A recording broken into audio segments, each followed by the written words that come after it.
أعمالنا من يهده الله فلا مضل له ومن يضلل فلا هادي له أشهد أن لا إله إلا الله وحده لا شريك له وأشهد أن محمدا عبده ورسوله لا نبي بعده اللهم صل وسلم وبارك على عبدك ونبيك محمد وعلى آله وصحبه ومن اهتدى بهديه إلى يوم القيامة. قال الله جل وعلا يا أيها الذين آمنوا اتقوا الله حق تقاته ولا تموتن إلا وأنتم مسلمون أما بعد. Ikhwafillah rahimani wa rahimakumullah. Alhamdulillah, segala puja dan puji hanya untuk Allah Subhanahu wa taala Ar-Rahmanir Rahim, atas segala limpahan nikmat yang Allah anugerahkan bagi kita. Alhamdulillah, dengan rahmatnya, dengan kasih sayangnya, Allah Subhanahu wa taala perkenankan kita pada malam hari ini, walaupun sedikit lebih malam ya untuk waktu Indonesia Barat, kita memulai kajian kita walillahil hamdu wal minnah dari sirah Nabi kita Muhammad ibn Abdullah sallallahu alaihi wasallam. Dan alhamdulillah dengan taufik dan hidayahnya Allah Subhanahu wa taala mudahkan kita untuk secara berlanjut mengkaji sirah perjalanan hidup manusia yang mulia Muhammad ibn Abdullah sallallahu alaihi wasallam, yang di dalam perjalanan hidup beliau kita mendapatkan banyak hikmah, banyak pelajaran yang berharga bagi kehidupan kita secara pribadi maupun dalam bermasyarakat, dan juga bagaimana kita mendapatkan pembelajaran dari hikmah-hikmah dakwah yang diajarkan oleh Nabi kita Muhammad sallallahu alaihi wasallam. Ikhwafillah rahimani wa rahimakumullah, sebagaimana yang telah disampaikan bahwa materi ini insyaallah adalah kita akan membahas segala peristiwa setelah peristiwa Khaybar dan sebelum Fathu Makkah, ya, setelah Khaybar sebelum Fathu Makkah, yang diantaranya adalah peristiwa Ghazwah Dzatir Riqa'. Ya, Ghazwah Dzatir Riqa'. Riqa', ikhwatal iman rahimani wa rahimakumullah, adalah sobekan kain, itu riqa'. Ya, jadi kain yang di pakaian panjang besar yang disobek, itu artinya dalam bahasa Arab adalah riqa'. Kenapa disebut Ghazwah Dzatir Riqa'? Dijelaskan di dalam riwayat-riwayat yang sahih sebagaimana di dalam Sahih Bukhari dan Muslim, ya, dari hadis Abu Musa al-Asy'ari radhiyallahu an, ya. Sebentar. Kebetulan anak ditemanin bayi. Ya. Ghazwah Dzatir Riqa', hadis dari hadis Abu Musa al-Asy'ari radhiyallahu anhu disebutkan bahwa Nabi Shallallahu alaihi wasallam berperang bersama para sahabat radhiyallahu anhu dalam satu peperangan, dan Abu Musa menceritakan bahwa kami bersama 6 orang yang saling bergantian menaiki seekor onta. Ya, 6 orang itu bergantian menaiki seekor onta di tengah terik panas matahari yang luar biasa, sehingga menyebabkan sandal atau khuf-khuf mereka menjadi menipis. Ya, khuf-khuf mereka menjadi menipis. Bahkan Abu Musa al-Asy'ari radhiyallahu an menyampaikan bahwa bagaimana sampai saking tipisnya sandalnya menyebabkan beliau melepuh kakinya dan sampai kukunya copot radhiyallahu anhum ajma'in. Sampai kuku beliau copot, kata beliau. Dan akhirnya kami pun mengambil sobekan-sobekan kain dan kami kemudian mengikat atau menggulung kaki kami dengan sobekan-sobekan kain tersebut. Ya, ikhwatal iman rahimani wa rahimakumullah. Maka karena itulah peperangan ini disebut dengan Dzatur Riqa'. Ya, karena para sahabat mengikat kaki-kaki mereka dengan sobekan kain tersebut. Ikhwatal iman rahimani wa rahimakumullah. Nama lain, ya, yang perlu menakjubkan juga, nama lain dari Dzatur Riqa' adalah Ghazwatul A'ajib. Apa itu Ghazwatul A'ajib? Ya, karena banyaknya peristiwa yang menakjubkan di dalam peperangan ini, maka disebut dengan Ghazwatul A'ajib, sebagaimana di dalam kitab sirah Ibnu Hisham. Ikhwafillah rahimani wa rahimakumullah. Jika kita melihat kepada buku-buku sirah atau buku-buku sejarah yang ditulis oleh para ulama, kita melihat bahwa mereka berbeda tentang penetapan kapan peristiwa Dzatur Riqa' ini terjadi. Mayoritas penulis maghazi dan syiar, ya, kitab-kitab maghazi dan sirah, mereka menyebutkan bahwa terjadinya peristiwa ini adalah sebelum peristiwa Khaybar. Walaupun mereka berbeda pendapat, ya, sebagaimana Ibnu Ishaq mengatakan bahwa dia mengatakan di bulan Rabiul Akhir, ya, tahun keempat Hijriyah, ya, setelah perang Bani Nadir. Dan juga adapun Ibnu Sa'ad mengatakan bahwa itu di bulan Muharram tahun kelima Hijriyah. Ya, Abu Ma'syar mengatakan bahwa itu setelah peristiwa Khandaq dan Bani Quraidah. Ini beberapa kutipan-kutipan dari para ulama terkait dengan kapan peristiwa Dzatir Riqa' ini terjadi. Namun antum perhatikan bahwa Al-Imam Al-Bukhari di dalam sahihnya, dalam Kitabul Maghazi, beliau ada satu bab namanya bab Ghazwatu Dzatir Riqa' di dalam kitab Al-Maghazi dalam Sahih Bukhari. Al-Hafidz Ibnu Hajar Al-Asqalani ketika mensyarah Sahih Bukhari. Al-Hafidz Ibnu Katsir di dalam Al-Bidayah wan Nihayah. Al-Imam Ibnu Qayyim Al-Jauziyah di dalam Zadul Ma'ad. Mereka menyampaikan bahwa peristiwa Dzatur Riqa' adalah setelah peristiwa Khaybar. Dan inilah pendapat yang rajih dan sahih. Al-Hafidz merinci hujjah dan dalil beliau akan hal ini. Beliau menyampaikan begini. Dan yang memastikan, yang menegaskan bahwa peristiwa Dzatir Riqa' ini terjadi setelah peristiwa peperangan dengan Bani Quraidah, ya artinya Khaybar, ya Bani Quraidah salah satu kabilah Yahudi yang akhirnya diperangi oleh kaum muslimin pada waktu peristiwa Khaybar. Di antaranya adalah pertama, sebagaimana disebutkan kata beliau bahwa ketika peristiwa Khandaq, peristiwa Ahzab, belum ada syariat sholat khauf. Dan ketika di peristiwa Dzatur Riqa' Nabi Shallallahu Alaihi Wasallam melaksanakan sholat khauf. Maka itu menunjukkan bahwa peristiwa ini terjadi setelah Khandaq. Demikian pula disebutkan bahwa Abu Musa al-Asy'ari radhiyallahu an dan Abu Hurairah radhiyallahu an, keduanya ikut di dalam peperangan Dzatir Riqa'. Ya, maka itu juga menunjukkan bahwa peristiwa itu pastinya setelah Khaybar. Karena jika antum ingat bahwa Abu Musa al-Asy'ari radhiyallahu an, beliau datang ya menemui Nabi Muhammad SAW ketika di peristiwa Khaybar. Demikian pula dengan Abu Hurairah radhiyallahu an yang menanti Nabi Shallallahu Alaihi Wasallam di kota Madinah ketika Nabi Shallallahu Alaihi Wasallam sedang menjalankan peristiwa Khaybar ini, perang Khaybar. Juga ikhwafillah rahimani wa rahimakumullah, Abdullah bin Umar radhiyallahu anhuma, beliau ikut menyaksikan peristiwa Dzatir Riqa' ini. Sedangkan disebutkan bahwa sebagaimana dalam riwayat yang sahih, dalam Sahih Bukhari, Muslim, dan yang lainnya, Ibnu Umar menyampaikan bahwa peperangan pertamanya beliau adalah peristiwa Khandaq. Ya, jadi ini menunjukkan bahwa peristiwa Dzatur Riqa' terjadi setelah peristiwa Khandaq. Imam Bukhari di dalam sahihnya meriwayatkan dari Jabir bin Abdullah radhiyallahu anhuma, Nabi Shallallahu Alaihi Wasallam sholat bersama para sahabatnya sholat khauf.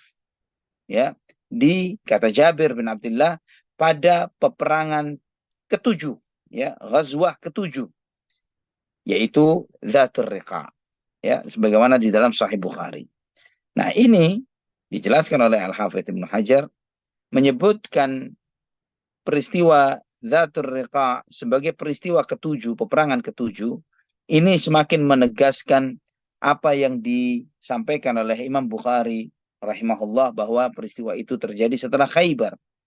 Karena ghazwah karena kata beliau, jika yang dimaksud peperangan ini adalah semua keluarnya Nabi Shallallahu Alaihi Wasallam, baik terjadi peperangan atau tidak, maka peperangan ketujuh itu terjadi sebelum peristiwa Uhud. Ya, dan ini adalah pendapat yang tidak pernah disampaikan oleh siapapun dari para ulama. Ya, yang mengatakan bahwa ghazwah Dzatir Riqa' terjadi sebelum peristiwa Uhud. Ini tidak benar. Ya, artinya mereka sepakat, dan juga mereka sepakat bahwa sholat khauf itu disyariatkan setelah peristiwa Khandaq. Maka di sini kita mengetahui bahwa Dzatur Riqa' terjadi setelah peristiwa peperangan Bani Quraidah atau Khaybar. Dan yang dimaksud dengan perang ketujuh ini adalah peperangan-peperangan yang terjadi adu senjata, ya, terjadi adu senjata antara Muslim dan kafir. Kalau diurutkan, yang pertama adalah peristiwa perang Badar, ya, kedua Uhud, ketiga Khandaq, keempat Bani Quraidah, ya, kelima Bani Al-Muraisi', ya, keenam Khaybar, Ya, dan kemudian yang ketujuh adalah Zatul Riqa'. Ya, ini sebagaimana disebutkan dalam Sahih Bukhari dan diuraikan oleh Al-Hafidz Ibnu Hajar di dalam Fathul Bari. Ikhwatal iman rahimani wa rahimakumullah. Demikian pula Imam Ibnu Qayyim di dalam Zadul Ma'ad, beliau menyampaikan faswabu tahwilu ghazwati Dzatir Riqa' min hadzal mawdi'. Ya, bahwa yang paling benar adalah menempatkan peristiwa Dzatur Riqa', kata beliau, dari asumsi sebelum Khandaq kepada sesudahnya, sesudah Khandaq, bahkan sesudah peristiwa perang Khaybar. Itu kata Imam Ibnu Qayyim di dalam Zadul Ma'ad. Apa yang menjadi pemicu peperangan ini, ikhwafillah? Hal ini disampaikan di dalam kitab-kitab sirah, bahwa sebagaimana juga itu diuraikan di dalam Sahih Bukhari bahkan, ya, dan juga Musnad Imam Ahmad, dan juga Ibnu Ishaq dan Ibnu Sa'ad meriwayatkan di dalam sirah dan tabaqatnya, bahwa telah sampai kepada Nabi Shallallahu Alaihi Wasallam sekelompok orang dari Bani Muharib atau Bani Anmar dan Bani Tha'labah dari suku Ghatfan, yang mereka telah berkomitmen berkumpul untuk memerangi Rasulullah Shallallahu Alaihi Wasallam. Maka Nabi Shallallahu Alaihi Wasallam mempersiapkan kurang lebih 400 orang dari sahabatnya. Ada yang menyampaikan 700 orang dari para sahabatnya, dan kemudian menunjuk untuk penjaga atau menjadi amir sementara di kota Madinah. Nabi Shallallahu Alaihi Wasallam menunjuk Utsman ibnu Affan. Dalam riwayat yang lain menunjuk Abu Dzar al-Ghifari radhiyallahu anhu. Maka Nabi Shallallahu Alaihi Wasallam keluar dari kota Madinah sampai berhenti di tempat mereka yang disebut dengan Nakhlah, ya, yaitu salah satu tempat di Hijaz yang tidak jauh dari kota Mekkah, ya, cukup jauh perjalanan dari kota Madinah. Dan di dalam ketika Nabi SAW sampai di tempat mereka, yang mereka itu awalnya memang sedang berencana untuk menyerbu Nabi SAW, tapi didahului oleh beliau. Dan ini adalah salah satu strategi yang dilakukan oleh Nabi SAW, adalah tidak menanti datangnya musuh ke tempat kita, tapi bagaimana mendahului mereka di tempat mereka. Nah, di situ tidak mendapati laki-laki. Artinya mereka di saat itu tidak banyak orang, sedikit orang laki-laki, ya, dan kemudian menawan beberapa tawanan, yang diantaranya adalah beberapa wanita yang ada yang menjadi tawanan pada saat itu. Dan adapun yang tersisa, mereka melarikan diri ke gunung-gunung yang ada di sekitar sana. Ikhwatan iman rahimani wa rahimakumullah. Maka tidak lama muncullah serombongan pasukan lagi, serombongan orang, ya, dari kabilah ini. Dan mereka saling mendekat dengan senjata-senjata mereka. Awalnya tidak terjadi peperangan di antara mereka. Dan ini membuat mereka saling ancam, saling takut menakuti satu dengan yang lainnya, sampai datang waktunya sholat asar.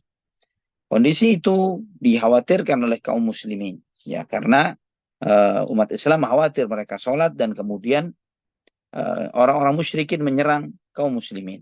Maka Nabi Shallallahu Alaihi Wasallam pun melaksanakan sholat khauf bersama para sahabatnya. Ya, kemudian di situ setelah itu beliau pulang ke kota Madinah setelah peristiwa ini. Ya, kurang lebih peristiwa itu terjadi kurang lebih 15 hari. Dan sebelum kepulangan Nabi Shallallahu Alaihi Wasallam, beliau mengutus Ju'al ibnu Suraqah sebagai pemberi kabar gembira ke kota Madinah akan keselamatan beliau dan keselamatan kaum muslimin. Riwayat ini sahih dalam Sahih Bukhari, Musnad Imam Ahmad, dan yang lainnya.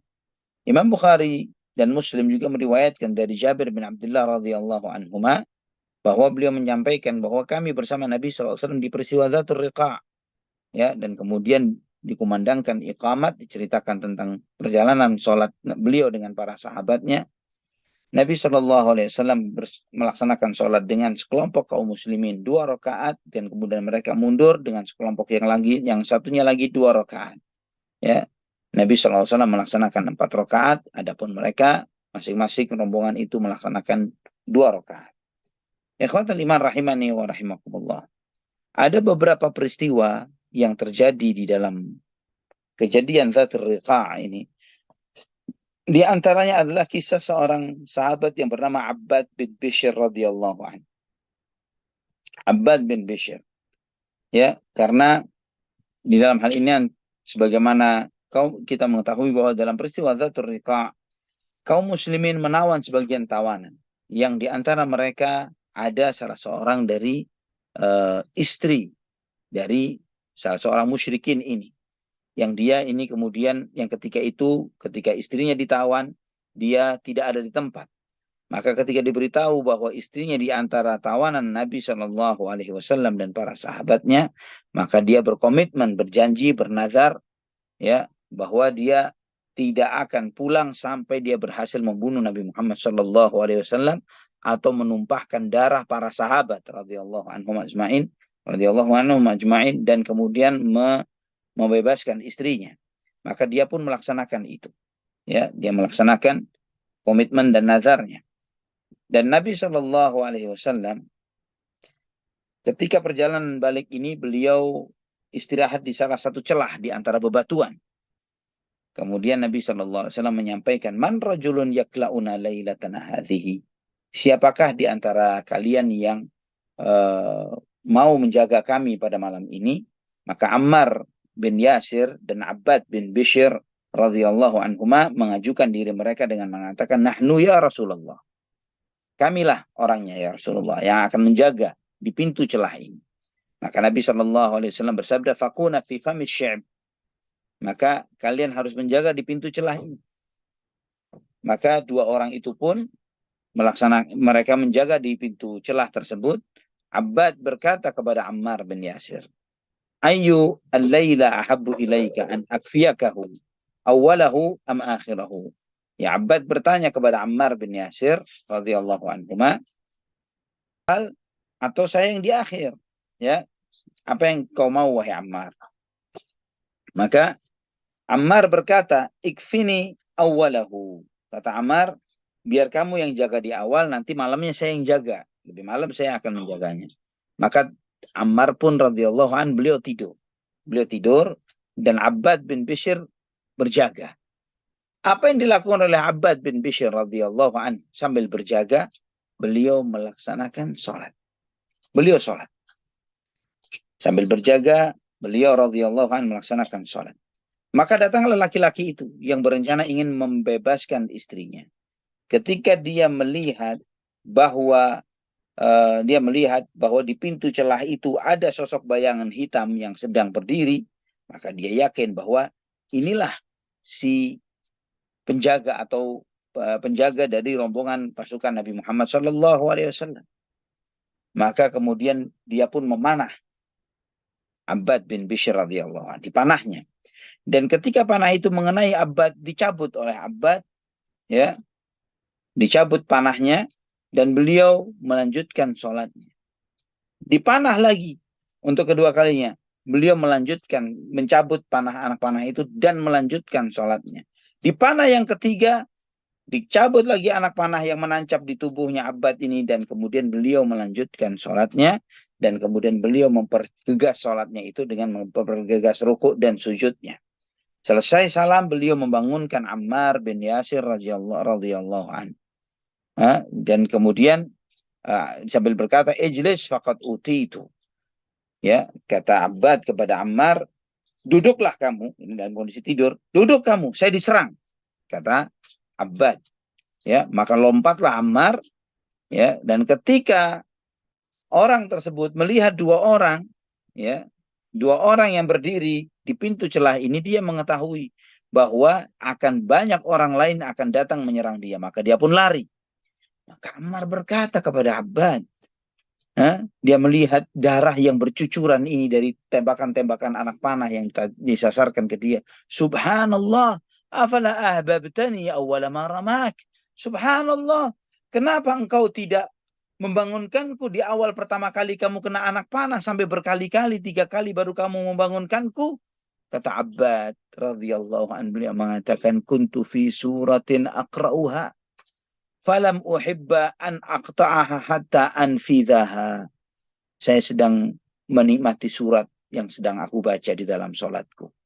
Saya sedang menikmati bacaan sholatku. Dalam riwayat disebutkan beliau sedang membaca surat Al-Kahfi di dalam sholatnya. Saya tidak ingin untuk memutus bacaan sholatku itu sampai aku selesai, bacaan surat kahfiku sampai selesai. Namun ketika berulang-ulang dia menembakkan anak panahnya, maka aku mempergegas sholatku untuk membangunkan.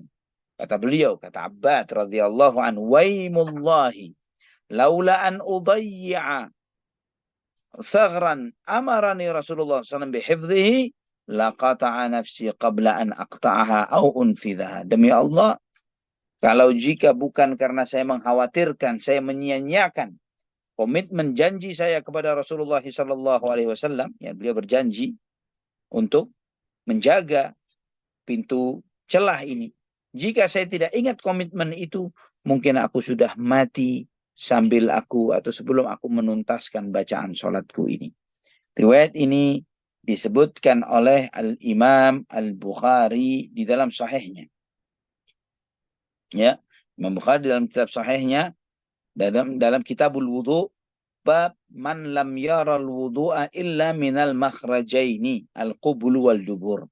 Ya, pendapat orang atau ulama yang berpendapat bahwa tidak harus melaksanakan wudu kecuali jika keluar sesuatu dari kemaluan dia di depan atau belakang. Ya, ini menunjukkan ikhwafillah, artinya sahabat ini dalilnya Imam Bukhari dengan riwayat ini beliau menyebutkan bagaimana Abbad radhiyallahu an tetap melaksanakan sholat walaupun darahnya berkucuran, walaupun dia mengeluarkan darah, tapi dia tetap sholat. Itu menunjukkan apa? Bahwa darah yang mengalir di tubuhnya, yang mengenai pakaiannya, tidak najis. Ya, karena kalau najis beliau berhenti sholat. Namun beliau tetap melanjutkan sholatnya. Ini diantara fiqhnya Imam Bukhari rahimahullah di dalam sahihnya. Nah, ikhwatal iman rahimani wa rahimakumullah. Ini salah satu peristiwa yang terjadi yang menakjubkan, ya, peristiwa menakjubkan bagaimana sholatnya Abbad bin Bishr, mungkin bahkan sebagian besar antum ana juga adalah yang pertama kali mendengar nama sahabat Abbad bin Bishr radhiyallahu an. Ya, beda ketika antum mendengar nama Abu Bakar, Umar, Utsman, Ali radhiyallahu anhum ajma'in. Namun ini Abbad bin Bishr radhiyallahu an tidak ada terkenalnya. Namun bagaimana ibadahnya kepada Allah subhanahu wa ta'ala, bagaimana khusyuknya di dalam sholatnya, bagaimana beliau menikmati bacaan Qur'annya sampai beliau tidak terlalu merasakan tembakan anak panah yang terkena pada tubuhnya. Radhiyallahu anhu wa an sair sahabati ajma'in. Semoga Allah meridhai beliau, Abbad bin Bishr radhiyallahu an, dan kepada seluruh sahabat yang lainnya. Ada peristiwa lain, ikhwatal iman rahimani wa rahimakumullah, yaitu kisah Ghawrath ibn al-Harith. Ya, sebagaimana Jabir bin Abdullah menyampaikan, ya, bahwa kata Jabir bin Abdullah, kami bersama Rasulullah SAW ketika di peristiwa Dzatur Riqa'. Dan kemudian di situ kami mendapati sebuah pohon yang sangat rindang, ya, pohon yang sangat rindang. Di dalam perjalanan pulang Nabi SAW ke kota Madinah, ya, Nabi SAW di siang hari, ya, ketika terik matahari yang demikian kuat, beliau ingin istirahat, ya, beliau ingin tidur. Demikian pula para sahabatnya, karena terik yang semikian kuat sampai matahari itu mulai mereda baru mereka akan melanjutkan perjalanannya. Maka Nabi SAW pun menggantungkan pisau atau pedang beliau di salah satu dahan dari pohon tersebut dan Nabi SAW tidur. Adapun para sahabatnya, mereka bertebaran, mereka terpisah satu dengan yang lainnya untuk juga istirahat. Maka kami pun tidur, kata Jabir. Ada seseorang dari kalangan orang musyrik yang bernama Ghawrath ibnul Harith. Dia mencabut pedang Nabi Muhammad SAW yang digantungkan dan kemudian membangunkan Nabi SAW dengan pedang tersebut. Dengan mengatakan, takhafuni ya Muhammad. Kamu takut denganku, wahai Muhammad? Maka Nabi SAW bersabda, lah, saya tidak takut. Ya. Kemudian orang itu bertanya lagi, Ghawrath bertanya lagi, faman yamna'uka minni? Siapa yang bisa melindungimu dariku? Maka Nabi SAW menjawab, Allah. Allah yang bisa melindungiku. Ikhwatal iman. Kemudian tidak lama setelah itu, kata Jabir bin Abdullah, Nabi SAW memanggil kami dan kami pun mendatangi beliau. Ada seorang badui yang sedang duduk di samping Nabi SAW. Dan Nabi SAW menyampaikan, inna hadza ikhtarata sayfi wa ana naim. Orang ini mencuri pedangku, yang mengambil pedangku, sedangkan aku sedang tidur.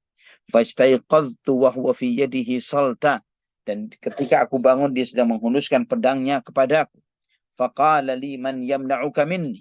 Dan dia bertanya kepadaku, siapa yang bisa melindungimu dariku? Faqultu Allah.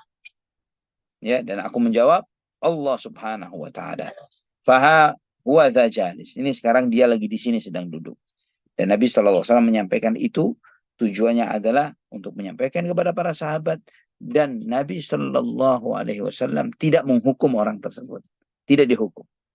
Dalam riwayat yang lain, ya, maka para sahabat radhiyallahu anhum, mereka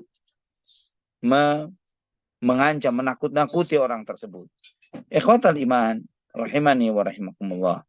Jadi di sini kita melihat bahwa bagaimana Nabi SAW beliau menghadapi ancaman itu sendiri dengan kekuatan keyakinan beliau SAW kepada Allah Subhanahu wa Ta'ala. Dan Ibnu Ishaq berkata, oh Allah Subhanahu wa Ta'ala menurunkan firman-Nya di surat Al-Maidah ayat 11.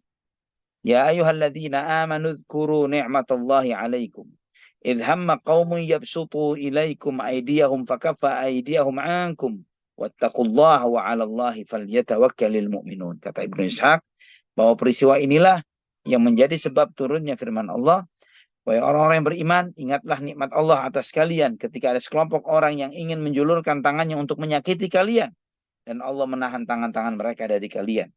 Dan bertakwalah kalian kepada Allah, dan Allah Subhanahu wa Ta'ala, dan hanya kepada Allah lah orang-orang beriman itu bertawakal. Ikhwatal iman rahimani wa rahimakumullah.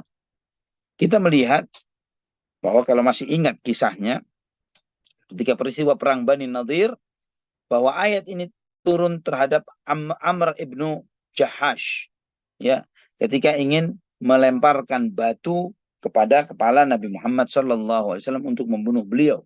Dan itulah yang dirajihkan oleh Al-Imam Ibnu Jarir di dalam tafsir. Di dalam riwayat ini, ikhwahfillah, kita mengambil beberapa hikmah dan pelajaran. Yang diantaranya kita melihat kuatnya keberanian Nabi Muhammad SAW. Kuatnya keberanian beliau. Bagaimana kuatnya yakinnya beliau SAW. Sabarnya beliau terhadap godaan dan gangguan.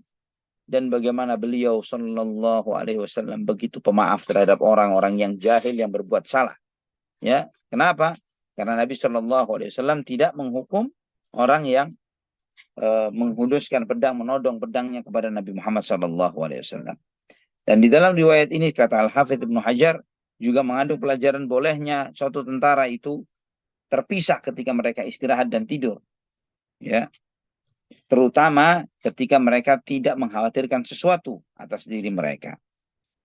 Ikhwafillah rahimani wa rahimakumullah. Di antara peristiwa lainnya adalah onta Jabir, ya, ontanya Jabir, ya, transaksinya Rasulullah SAW dengan Jabir bin Abdullah radhiyallahu anhu. Ya, di dalam perjalanan pulang ini, ya, Nabi Jabir menjual ontanya kepada Nabi Muhammad SAW, ya, dengan syarat bahwa dia masih boleh menungganginya sampai ke kota Madinah. Dan kemudian Nabi SAW bertanya kepada Jabir tentang hutang ayahnya, dan setelah diberitahu oleh Jabir, Nabi SAW mendoakan ayahnya pada malam itu 25 kali. Ya, mendoakan ayah Jabir bin Abdullah radhiyallahu anhu sampai 25 kali. Ikhwatan iman rahimani wa rahimakumullah. Dan kita akan melihat, kita akan mendengar bagaimana Jabir radhiyallahu anhu menceritakan sendiri kisah ini, ya, sebagaimana disebutkan di dalam riwayat-riwayat yang sahih dalam Sahih Bukhari dan yang lainnya. Ya, di dalam perjalanan pulang Nabi SAW dari Dzatur Riqa ke kota Madinah. Jabir radhiyallahu anhu menyampaikan, aku keluar bersama Nabi SAW, ya, dalam peristiwa peperangan Dzatur Riqa, ya, dengan menunggangi seekor onta yang lemah. Ketika Nabi SAW pulang dan aku termasuk onta, ada penunggang onta yang paling tertinggal, Sampai Nabi Shallallahu Alaihi Wasallam pun menyusulku dan kemudian Nabi Shallallahu Alaihi Wasallam bertanya, malaka ya Jabir, kenapa kamu Jabir? Aku menjawab, ya Rasulullah, abdha'a bi jamali hadha. Ya Rasulullah, ontaku ini menyusahkanku, dia lambat jalannya. Maka kemudian Nabi Shallallahu Alaihi Wasallam bersabda, coba dudukkan ontamu, dudukkan ontamu. Maka kemudian didudukkanlah ontanya. Setelah itu Nabi Shallallahu Alaihi Wasallam bersabda, "A'tini hadhil 'asa min yadi." Mana cambuk yang ada di tanganmu itu? Maka kemudian Nabi Shallallahu Alaihi Wasallam pun kemudian mulai memberikan semangat ya dengan mencambuk-cambukan ringan gitu kepada onta tersebut dengan beberapa cambukan. Dan setelah itu Nabi Shallallahu Alaihi Wasallam bersabda kepada Jabir, "Irkam, naik kamu." Maka aku pun naik, kata Jabir. Aku menaiki ontaku. Dan kemudian beliau mengatakan, "Fakharaja walladzi ba'athahu bil haqq yuwahiqu naqatahu." Aisyah jatuh nak. Jangan nanti. Itu jatuh di handphone. Kata Jabir bin Abdullah, "Walladzi ba'athahu bil haqq yuwahiqu naqatahu muwahaqatan." Demi Allah yang mengutus Nabi Muhammad sallallahu alaihi wasallam dengan kebenaran, ontaku mengalahkan onta-onta yang lain. Ya, jadi menjadi semangat ontanya, menjadi kuat lagi, tidak lagi mengalami kelemahan. Maka Nabi sallallahu alaihi wasallam bertanya kepada Jabir, "Atabi'unani jamalaka ya hadza ya Jabir? Apa kamu mau menjual ontamu ini kepadaku?" Kemudian kata Jabir, beliau mengatakan, "Ya Rasulullah, bal ahabahu lak." Aku mau menghadiahkannya kepada engkau ya Rasulullah. Onta ini aku mau menghadiahkannya kepada aku. Namun Nabi Shallallahu Alaihi Wasallam berkata, la, walakin bi'ni, tidak, tapi jual kepada aku. Kata Nabi SAW, juallah ontamu kepada aku. Maka kemudian Jabir pun mengatakan, fasumni bihi. Kalau demikian, berapa tawaranmu ya Rasulullah untuk onta ini? Kata Jabir, kata Nabi Shallallahu Alaihi Wasallam, qad akhadtuhu bidirham. Bagaimana dengan 1 dirham? 1 dirham, karena Nabi SAW menawarnya begitu. Kemudian Jabir mengatakan, tidak ya Rasulullah, terlalu murah harga itu ya Rasulullah. Dengan 1 dirham terlalu murah. Ya sudah, dia 2 dirham, kata Nabi Shallallahu Alaihi Wasallam. 2 dirham. Itu pun kata Jabir, lah masih kemurahan ya Rasulullah. Terus dinaikkan oleh Nabi 3 dirham, 4 dirham, sampai 40 dirham. 1 auqiyah. Dan auqiyah di masa Nabi SAW kurang lebih 40 dirham. Ya. Nah, ketika sampai di 40 dirham, Jabir mengatakan, saya ridho ya Rasulullah. Ya, dan Nabi SAW bertanya, radhita, apa kamu ridho? Saya ridho. Nah, kemudian kata Jabir, ala anna liya faqara dhahrihi hatta ablughal Madinah. Tapi dengan syarat ya Rasulullah. Syaratnya adalah saya tetap menunggangi onta ini sampai pulang Madinah. Maka kemudian Nabi Shallallahu Alaihi Wasallam bersabda, nah boleh. Maka Jabir mengatakan, huwalak. Ya, itu milikmu ya Rasulullah. Ya sudah, saya ambil, kata Nabi Shallallahu Alaihi Wasallam seperti itu. Ketika kita sampai di kota Madinah, aku menceritakan kepada Nabi, kata Jabir, ya Rasulullah, inni hadithu ahdin bi'urs. Fa'adhan li an ata'ajjala ila ahli. Ya Rasulullah, saya ini belum lama menikah. Izinkan aku untuk bergegas untuk cepat pulang ke rumah. Nabi SAW bertanya lagi, atazawwajta, kamu sudah menikah?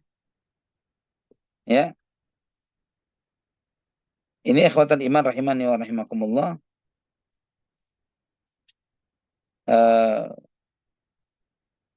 Nabi SAW bertanya, atazawwajta, apakah kamu sudah menikah? Kata Jabir, nah, iya, saya baru menikah ya Rasulullah. Nabi SAW bertanya lagi, bikran am thayyiban, apakah kamu menikahi seorang perawan atau janda? Qultu bal thayyiban, aku menikahi janda ya Rasulullah. Dan Nabi SAW kemudian bersabda, fahalla bikran tula'ibuha wa tula'ibuka. Kenapa kamu tidak lebih memilih perawan sehingga kamu bisa lebih bersenang-senang dengannya dan dia pun demikian terhadap engkau? Maka kemudian aku menjawab, ya Rasulullah, inna abi usiba yawma Uhudin wa taraka banatin lahu sab'an. Ya Rasulullah, ayahku meninggal dunia waktu peristiwa perang Uhud. Ya, dan punya 7 orang putri. 7 orang putri. Fanakahtum ra'atan jami'atan tajma'u ru'usahunna wa taqumu alaihinna. Maka aku menikahi seorang wanita yang layak, yang bisa mengurus ke-7 saudara perempuanku itu. Sehingga bisa mengurus mereka, merawat mereka. Maka Nabi SAW pun bersabda, asabta insyaallah. Kamu benar insyaallah. Di sini antum melihat, ikhwafillah, ya, di antara pelajaran yang sangat berharga yang bisa kita ambil dari banyaknya kesalahan persepsi sebagian besar kita terkait dengan acara undangan pernikahan dan yang semisalnya, kita tersinggung jika ada orang dekat kita menikahkan saudara atau kerabat atau anaknya atau siapapun itu, atau dia sendiri menikah tapi nggak ngundang kita, padahal dia orang dekat kita. Jabir bin Abdullah radhiyallahu anhu menikah tidak memberitahu Nabi SAW. Ya, andai kata kesakralan suatu event acara pernikahan itu sedemikian sedahsyat yang dibayangkan di benak masyarakat kita pada saat ini, maka Jabir bin Abdullah tidak akan menyia-nyiakan atau tidak akan membiarkan acara pernikahannya tidak dihadiri oleh Nabi Shallallahu Alaihi Wasallam, padahal sama-sama di kota Madinah. Jangan bicara sama-sama di kota Madinah. Andai kata antum, kita semuanya, antum yang tinggal di Amerika, di Eropa, di Kanada, dan dimanapun antum berada, ya, kita yang ada di negeri kita di Indonesia misalnya, ada di antara kita yang menikahkan kerabat atau saudara kita atau putri mereka, dan mereka tahu dan kita tahu Nabi SAW masih hidup di kota Madinah, maka kita akan berupaya semaksimal mungkin untuk mendatangkan beliau dengan menyediakan segala akomodasi dengan penuh lengkapnya demi kehadiran beliau SAW di pernikahan putri kita. Namun ikhwafillah rahimani wa rahimakumullah, antum melihat bahwa Jabir bin Abdullah menikah tidak memberitahu Nabi Sallallahu Alaihi Wasallam. Ya, karena memang pernikahan itu salah satu bagian dari akad. Ya, yang akadnya ini, akad ijab kabulnya, yang disyaratkan oleh Nabi SAW adanya misalnya pengantin laki dan wanita, adanya mahar, adanya wali, dan adanya saksi, ya, dan kemudian keridhaan dari masing-masing mempelai. Maka setelah Nabi SAW mendengarkan jawaban dari Jabir kenapa beliau lebih memilih janda ketimbang perawan, dan Nabi SAW bersabda, asabta insyaallah, kamu benar insyaallah. Maka Nabi SAW pun berdoa, barakallahu lak wa baraka alaika wa jama'a bainakuma fi khair. Semoga Allah memberkahi kalian. Ya, kata Nabi SAW. Maka, kata Jabir, ketika kita sampai di kota Madinah, aku membawa onta itu ke rumah Nabi SAW. Aku taruh di teras depan rumah Rasulullah SAW. Artinya di teras Masjid Nabawi. Aku duduk di masjid tidak jauh dari sana. Dan ketika Nabi SAW melihat onta, Nabi SAW bertanya, mahadha, apa ini? Ini ontanya siapa ini? Ya, kemudian Nabi SAW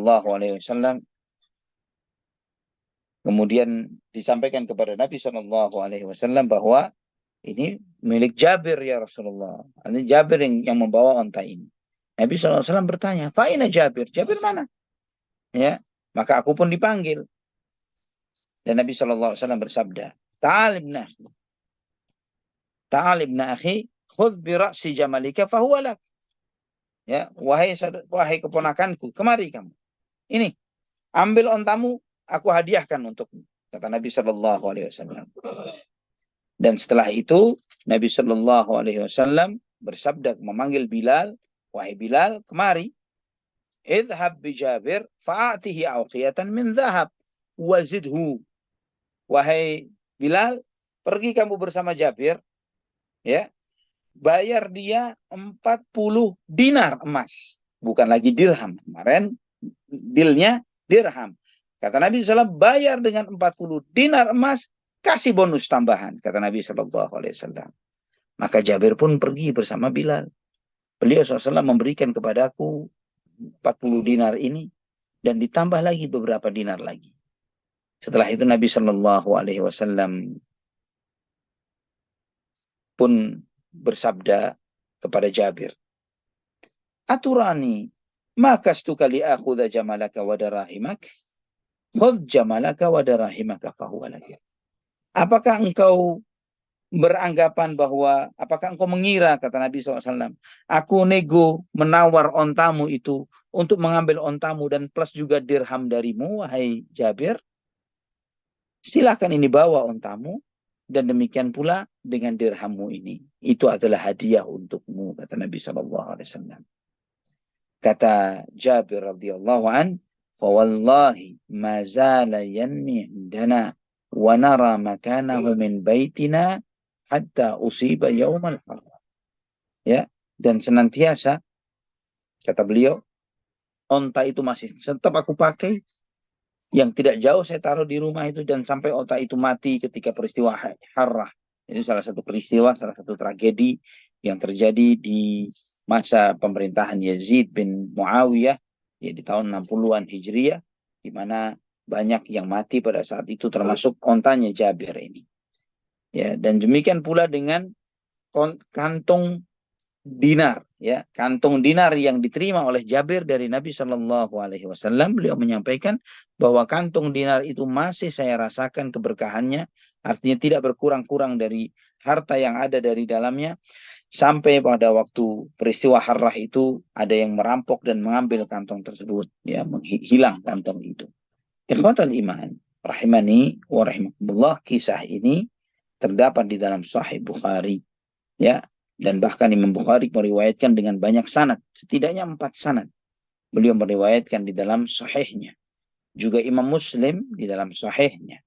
Kemudian Imam Ahmad bin Hanbal, kemudian Ibnu Hibban di dalam sahihnya, kemudian At-Tahawi dalam Syarah Mushkilul Athar, kemudian Ibnu Ishaq di dalam kitab sirahnya. Ikhwafillah, dari kisah ini Al-Hafidh menceritakan di dalam transaksi jual belinya Jabir dengan Rasulullah SAW ini terdapat beberapa faedah.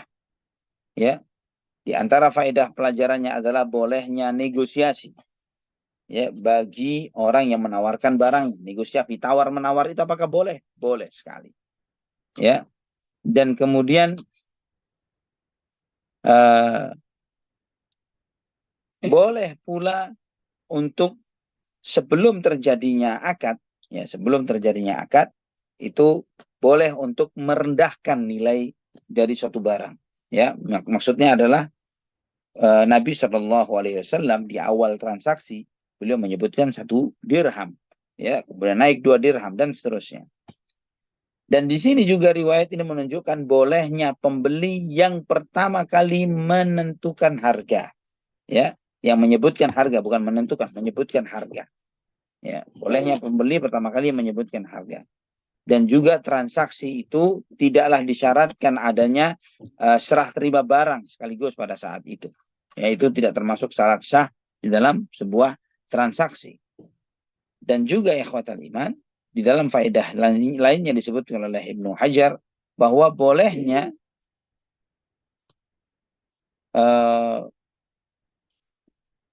ketika misalnya menjawab orang yang lebih senior dengan kata tidak, itu boleh, ya, jika memang dalam konteks-konteks yang dibolehkan. Dalam konteks-konteks yang dibolehkan. Juga ikhwatal iman rahimani wa rahimakumullah, di sini Jabir menceritakan dalam konteks sepulangnya beliau dengan para sahabat dari Dzatur Riqa', dari peristiwa Dzatur Riqa'. Dan Jabir menceritakan bahwa sepulang dari Dzatur Riqa' terjadi kisah begini dan begitu dan sebagainya. Beliau menyampaikan itu adalah dalam konteks menyampaikan suatu kisah, ya, secara utuh, secara kronologisnya utuh, ya, bukan dengan tujuan untuk menunjukkan bahwa saya ikut perang dengan Nabi loh, saya begini dan begitu. Tidak seperti itu, ya, tidak untuk menunjukkan kebanggaan dirinya.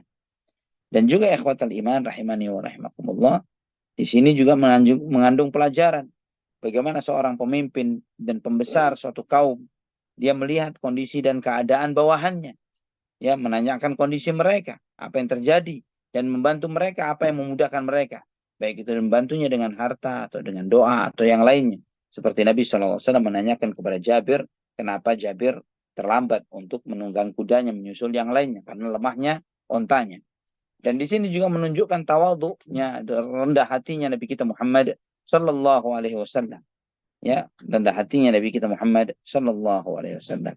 Dan riwayat ini juga menunjukkan bolehnya memukul tunggangan atau kendaraan itu untuk berjalan, ya, tanpa membebaninya dengan beban yang lebih dari kapasitas kemampuannya. Dan juga di sini menunjukkan penghormatan seorang follower atau pengikut terhadap tuannya atau pemimpinnya. Dan juga di dalam riwayat ini terdapat beberapa faedah yang disebutkan oleh para ulama di dalam hal ini. Di antaranya adalah bolehnya meletakkan onta di teras masjid, sebagaimana dilakukan oleh Jabir ketika mengantarkan onta itu kepada Nabi Muhammad sallallahu alaihi wasallam. Ya, dan banyak lagi faedah-faedah lain yang disebutkan oleh para ulama, puluhan bahkan yang disebut oleh para ulama tentang hal ini, yang diantaranya juga adalah hebatnya mukjizat Rasulullah sallallahu alaihi wasallam, hebatnya mukjizat Nabi Muhammad sallallahu alaihi wasallam, yang beliau memberikan keberkahan, yang keberkahan itu dirasakan oleh Jabir radhiyallahu an, dan beliau merasakannya sampai puluhan tahun sepeninggal Nabi Muhammad sallallahu alaihi wasallam. Di antara beberapa peristiwa lainnya, ikhwatal iman rahimani wa rahimakumullah, sebagaimana di dalam Musnad Imam Ahmad, Abu Dawud di dalam sanadnya di dalam sunannya dengan sanad yang sahih dari Abdurrahman bin Abdullah bin Mas'ud dari ayahnya, bahwa ketika kami di dalam perjalanan safar, ya, kepergian ini, Nabi sallallahu alaihi wasallam meninggalkan kami karena satu hajat beliau. Maka kami pun, kata sebagian sahabat, kami pun mendapati ada seekor burung seperti burung dara yang hidup di padang pasir, memiliki 2 ekor anak, ya, 2 ekor anak dari burung tersebut. Maka kami pun mengambil 2 ekor anak dari burung ini tadi, ya, sampai kemudian didapati burung itu, induknya, turun dan menurunkan sayapnya di hadapan para sahabat, ya, menurunkan sayapnya di hadapan para sahabat. Kemudian Nabi Shallallahu Alaihi Wasallam bertanya, man faja'a hadhihi biwaladiha? Siapa yang menyakiti burung ini dengan mengambil anaknya? Kata Nabi Shallallahu Alaihi Wasallam, ruddu waladaha ilaiha. Kembalikan anak burung ini kepada induknya.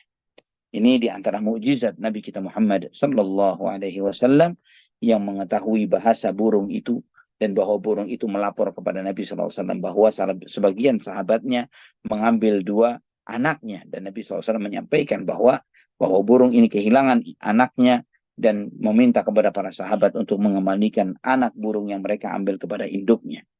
Dan yang terakhir, ikhwatal iman, yaitu sebagaimana di dalam Musnad Imam Ahmad, Abu Dawud di dalam sunannya dengan sanad yang sahih dari Abdurrahman bin Abdullah bin Mas'ud dari ayahnya Abdullah bin Mas'ud radhiyallahu an, beliau berkata bahwa ketika di dalam perjalanan ini Nabi SAW melihat ada bekas sarang semut yang dibakar.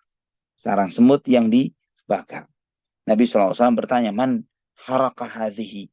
Siapa yang membakar ini? Siapa yang membakar sarang semut ini? Maka sebagian sahabat mengaku dengan mengatakan, kami ya Rasulullah. Maka Nabi SAW pun bersabda, innahu la yanbaghi an yu'adziba bin nari illa rabbun nar. Sesungguhnya tidak pantas menyiksa dengan api kecuali Tuhannya api. Ya, tidak pantas menyiksa dengan api kecuali Tuhannya api. Ini larangan Rasulullah Shallallahu Alaihi Wasallam untuk menyiksa binatang dengan dibakar. Ya, maka misalnya ada sebagian orang menangkap tikus, disiram minyak dan dibakar dan semisalnya, hal itu haram dan dilarang oleh Rasulullah Shallallahu Alaihi Wasallam. Maka itu juga yang dilakukan oleh Ali Ibnu Abi Thalib radhiyallahu an ketika di masa beliau mendapati ada sebagian orang dari Sabaiyah, ya, yang sekarang ini mungkin antum mengenalnya dengan Syiah Rafidah. Sabaiyah yang begitu mengeluh-elukan dan mengeluh-elukan Ali bin Abi Thalib sampai menganggapnya sebagai jelmaan Tuhan, jelmaan Allah Subhanahu wa taala. Maka kemudian Ali berinisiatif untuk menangkap dan membakar mereka.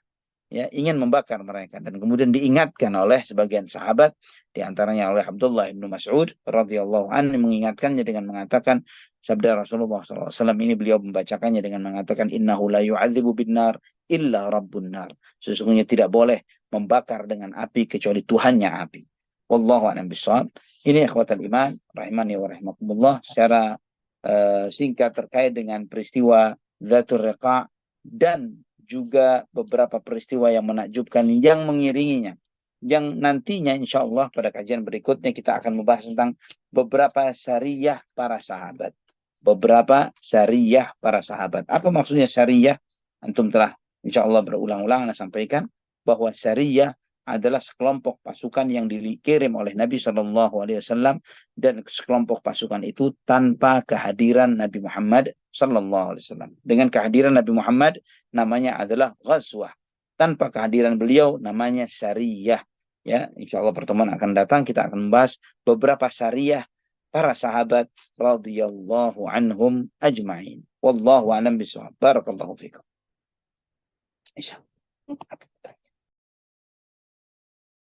Baik, alhamdulillah, masya Allah, jazakallahu khairan ya Ustazuna atas penjelasannya di peristiwa atau Ghazwah Dzatur Riqa ini. Sangat banyak sekali mujizat-mujizat Nabi Muhammad SAW di peristiwa ini.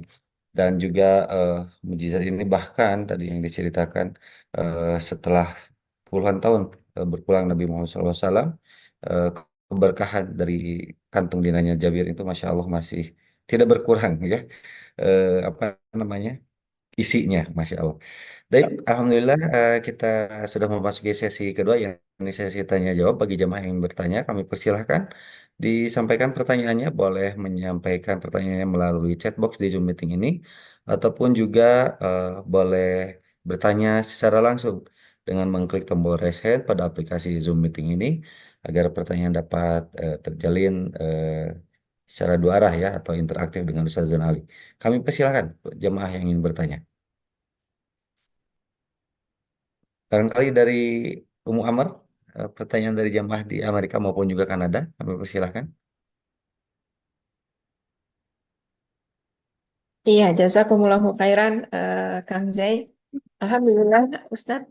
Ini ada pertanyaan, tapi eh, tidak termasuk materi hari ini dan mohon nasihatnya karena cukup darurat, Ustadz. Masya Allah. Iya.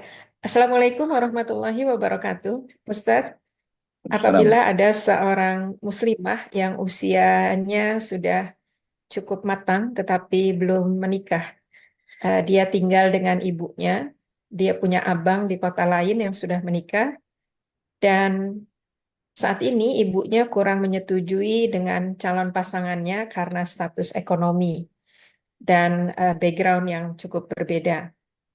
Ketika suatu saat kalau memang fulanah menikah, dia agak bingung karena ibunya yang tidak mau berpisah dengan dia, dan dia juga harus mendampingi suaminya.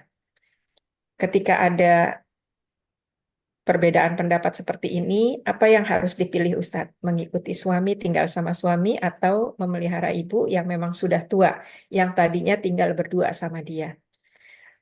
Kemudian Ustadz, sampai saat ini background suami yang secara detil ibunya juga belum tahu. Jadi apa yang harus dilakukan oleh dia menghadapi ibunya dan menghadapi masa depannya dia ketika nanti menikah? Jazakumullahu khairan atas nasihat Ustadz. Barakallahu fiik. Wallahu a'lam bishawab. Ana memperhatikan bahwa ada beberapa permasalahan yang belum clear antara muslimah ini dengan ibunya. Maksudnya beberapa hal yang belum clear itu diantaranya adalah bahwa dia harus menyadari saudara laki-lakinya itu yang insya Allah akan menjadi walinya, ya akan menjadi walinya. Maka otomatis sebagaimana ibunya perlu tahu terhadap calonnya, demikian pula dengan saudara laki-lakinya terutama yang akan menikahkan muslimah ini dengan laki-laki tersebut. Ibunya, saudara laki-lakinya lebih perlu tahu karena dia yang akan menjadi wali. Dan juga ikhwafillah rahimani wa rahimakumullah. Kemudian yang berikutnya adalah yang tadi disebutkan bahwa sang ibu belum tahu secara detail tentang khalfi atau latar belakang dari si calon laki-laki, calon suaminya. Maka ini diantara tugas saudara laki-laki, ya, saudara laki-laki yang akan menjadi wali dari muslimah itu untuk mengenali calon iparnya laki-laki yang akan menikahi saudara perempuannya, dan mengenalkan laki-laki tersebut dengan ibunya. Kemudian berikutnya adalah bahwa ketika dia menikah, misalnya sang suami merasa keberatan atau tidak bisa tinggal satu rumah dengan sang ibu, maka apa yang harus dilakukan? Maka muslimah ini dia mengikuti arahan suaminya. Namun jika dia, artinya sang suami boleh dan dia bisa menerima kondisi itu, dia mau menerima dengan adanya sang ibu, maka itu sudah tidak lagi menjadi sebuah masalah. Dan pertanyaan berikutnya, siapa yang bertanggung jawab untuk merawat sang ibu dalam kondisi yang seperti ini? Dalam kondisi yang seperti ini, maka itu menjadi tanggung jawab anak laki-lakinya. Wallahu a'lam bishawab. Wallahu a'lam bishawab. Ada seperti itu, Muhammad. Ya Ustadz, jazakumullahu khairan. Mungkin yang ada dikhawatirkan satu Ustadz, apabila mengikuti syariat terus ibunya sakit misalnya di kemudian hari atau biasanya mungkin kadang-kadang mengatakan hal-hal jelek, menyumpah serapah, tapi bukan yang jelek misalnya, dan seperti tidak rela. Nah, sikap apa si fulanah ini yang harus dilakukan oleh dia, Ustadz? Wallahu a'lam bishawab, ya. Ana melihat karena statusnya saat ini belum menikah, maka sebaiknya beliau, ya, muslimah ini bersikap baik dengan ibunya, tidak memunculkan opsi-opsi atau perkiraan nantinya akan meninggalkan beliau, ada asumsi untuk tidak akan serumah lagi dengan beliau, tidak akan merawat beliau. Jadi asumsi-asumsi negatif tentang bakal apa yang akan terjadi yang belum tentu seperti itu jangan dihadirkan di dalam rencana kebaikan ini, gitu. Jadi seringkali kadang kita itu sudah bermasalah, ya, sudah cekcok, sudah masalah, padahal ketika dijalani yang diasumsikan sebagai sebuah masalah saat ini, besok ternyata bukan suatu masalah. Ya, ternyata sang ibu bisa menerima misalnya calon menantunya, beliau bisa menerima tentang akhlak perangai dan sikapnya. Ternyata bahkan bisa jadi tidak sedikit dari ibu mertua yang lebih welcome dengan menantu laki-lakinya dan mencintai menantu lelakinya lebih daripada mencintai anaknya sendiri. Tidak sedikit yang seperti itu. Ketika itu yang didapatkan, ternyata semua persepsi, asumsi, pertikaian yang saat ini lagi menghangat atau memanas, ternyata tidak ada yang terjadi. Wallahu a'lam bishawab. Iya Ustadz, Masya Allah. Jazakumullahu khairan Ustadz. Pertanyaan Nah, selanjutnya Ustadz. Nah, ahlan wasahlan. Assalamualaikum warahmatullahi wabarakatuh. Waalaikumsalam Ustadz, mohon warahmatullahi wabarakatuh. pencerahannya. Saya Nah, mencoba mempelajari kajian sirah dari beberapa tempat dari zaman dahulu, Ustadz. Tapi Masya sampai Allah. sekarang, kok saya sepertinya belum menerima atau mendapatkan poin-poin yang penting yang bisa mengubah saya, Ustadz, ya. Walaupun ketika kajiannya saya terkesima, saya merasa mendapat ilmu. Tapi setelah itu, sepertinya menguap begitu saja, Ustadz. Padahal mestinya tambah kecintaan dan ibadah kita. Mohon Masya Allah. nasihatnya. Jazakumullahu khairan, Ustadz. Wajazakumullah khair. Barakallahu fiik. Ana sarankan ada sebuah buku yang cukup baik untuk dikaji, judulnya Fiqhus Sirah. Ada terjemahan bahasa Indonesianya, ditulis oleh Profesor Dr. Zaid bin Abdul Karim Az-Zaid.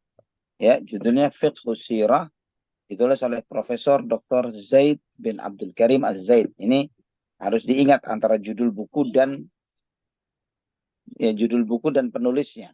Ya, karena buku dengan tema Fiqhus Sirah ini banyak, artinya banyak penulis dengan tema Fiqhus Sirah. Seperti Muhammad Al-Ghazali menulis dengan judul Fiqhus Sirah. Ya.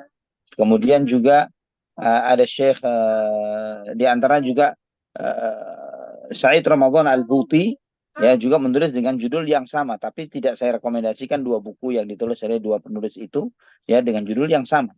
Yang benar adalah yang ditulis oleh Zaid bin Abdul Karim Az-Zaid, ya, hafizahullah. Kenapa?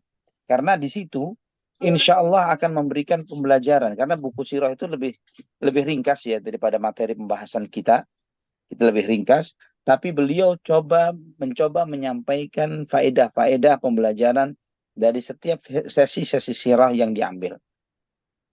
Benar memang terkadang memang tahapan awal untuk mempelajari itu seperti yang anti rasakan, bahwa terkesima dengan apa yang disampaikan, yang dipaparkan dari kisah yang didengarkan. Barakallahu fiik, itu sebagai salah satu langkah baik yang cukup bagus. Namun jangan sampai berhenti sampai di sana. Ya, karena pembelajaran sirah ini, ngaji sirah itu bukanlah ngaji sirah ini adalah bagian dari kehidupan kita. Bagian dari kehidupan kita. Karena banyak syawahid, banyak istilahnya apa ya, dalil-dalil yang bisa kita kutip, kita bisa ambil, kita bisa menjadikan ini sebagai rujukan bersikap di dalam kejadian-kejadian yang sedang terjadi di kehidupan kita. Baik secara personal maupun terkait dengan masyarakat misalnya, atau negara, atau sikap secara menyeluruh kaum muslimin. Kita bisa mengambil pembelajaran-pembelajaran yang sangat banyak, yang sangat berharga dari perjalanan sirah Nabi kita Muhammad SAW. Namun untuk bisa sampai pada tahapan itu, maka minimal beliau harus membaca sirah itu lebih dari sekali, atau mengkaji sirah itu lebih dari sekali. Dia berulang 2 atau 3 kali dan seterusnya. Sehingga ketika pembacaan yang kedua, maka akan berhenti pada titik-titik, fase-fase, momen-momen di mana yang kemarin-kemarin kita kok skip lewat begitu saja. Ternyata di sini ada pelajaran berharga, ada yang luar biasa, yang ternyata kemarin terlewat. Saya tidak ngeh kalau misalnya ada kisah detail yang seperti ini, atau ada pembelajaran detail yang seperti itu. Ya, itu akan didapati ketika kita dengan berulang mengkaji sirah Nabi kita Muhammad SAW, dan tidak hanya sekali saja. Ya, ingat bahwa ini kita mempelajari perjalanan hidup, yang di dalam perjalanan hidup itu, perjalanan dari beliau Shallallahu Alaihi Wasallam, di sana ada apa namanya, ada turunnya wahyu, di sana ada, ya, ada turunnya wahyu, ada jawaban terhadap sebuah momen atau peristiwa, dan banyak lagi yang lainnya. Memang wajar ketika misalnya kok belum merasakan adanya kok kurang tergerak hati ini, kurang ada meningkatnya semangat atau tambahan wawasan terkait dengan kehidupan yang sedang dijalani saat ini. Itu semuanya bakal anti rasakan dengan bertambahnya ilmu dan bertambahnya wawasan dari apa yang disampaikan oleh para ulama dari peristiwa-peristiwa sirah yang anti baca atau anti dengar dari para asatidzah. Wallahu a'lam bishawab. Insyaallah. Ya Ustadz, jazakumullahu khairan. Masih boleh satu lagi Ustadz? Ahlan wa sahlan. Iya. Assalamualaikum warahmatullahi wabarakatuh. Waalaikumsalam. Ustadz, ketika di keluarga ada yang mengadopsi anak, Nah, saya sudah mendengar Ustadz ada nasihat juga dari asatizah yang saya lihat dari YouTube. Tetapi mungkin kalau Ustadz boleh memberikan pencerahan juga, ketika keluarga atau kakak saya punya anak hasil adopsi, nah, laki-laki. Kakak saya ini perempuan Ustadz, dan memang saat ini anaknya belum balik. Tapi apa yang bisa Ustadz nasihatkan untuk kedepannya Ustadz, supaya tidak salah langkah? Jazakumullahu khairan atas nasihat Ustadz. nah, barakallahu fikum. Memang jadi yang perlu dilakukan terutama adalah ketika ada kesempatan untuk mengadopsi anak, dan itu adalah salah satu peluang untuk melakukan kebajikan dan ketaatan kepada Allah, ya, dengan mengasuh anak yatim, maka lakukan itu sekarang. Jangan ditunda. Jangan ditunda dengan asumsi nanti bagaimana besok, bagaimana lusa, bagaimana tahun depan, bagaimana 10 tahun akan datang, 20 tahun akan datang, bagaimana nanti ketika ini dan itu dan sebagainya. Karena itu semua adalah di antara penghalang-penghalang seseorang untuk taat kepada Allah Subhanahu wa taala. Taat yang dilakukan sekarang jangan sampai terhalang karena mengkhawatirkan sesuatu yang bakal terjadi besok. Ya, itu yang seringkali salah persepsikan oleh sebagian kita. Nanti kalau dia bukan mahram bagaimana kalau nanti dia besar dan seterusnya.